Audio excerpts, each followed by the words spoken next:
പെരുവന്താനം ഗ്രാമപഞ്ചായത്ത് കപ്പാലുവേങ്ങയിൽ പുതിയതായി നിർമ്മിച്ച ടേക്ക് എ ബ്രേക്കിന്റെയും പെരുവന്താനം കുടുംബാരോഗ്യ കേന്ദ്രത്തിന്റെ ഉപകേന്ദ്രമായി കപ്പാലുവേങ്ങയിൽ നിർമ്മിച്ച വെൽനസ് സെന്ററിന്റെയും ഉദ്ഘാടനം Idukki M P advocate Dean Kuriakose നിർവഹിച്ചു.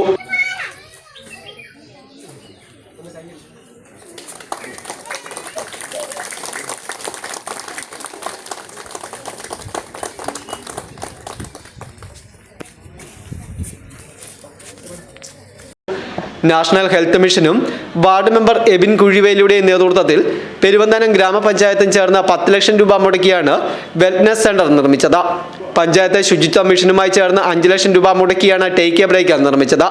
നിരവധി വിനോദസഞ്ചാരികൾ ദിനംപ്രതി കടന്നുവരുന്ന ഈ പ്രദേശത്ത് താമസക്കാർക്കും വിനോദസഞ്ചാരികൾക്കും വളരെ പ്രയോജനകരമാണ് ഈ 2 പദ്ധതികളുമെന്ന് എം പി ഡീൻ കുര്യാക്കോസ് പറഞ്ഞു.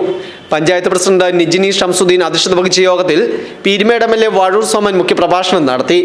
Ward member Ebin Kuzhiveli, father Thomas Padinjareparambil, Gracy Jose, Dominas Saji, Shaji Pullattu, Shinoj Kizhakkachilambikunnel, Sunny Parayil തുടങ്ങിയവർ ആശംസകൾ അർപ്പിച്ച് സംസാരിച്ചു.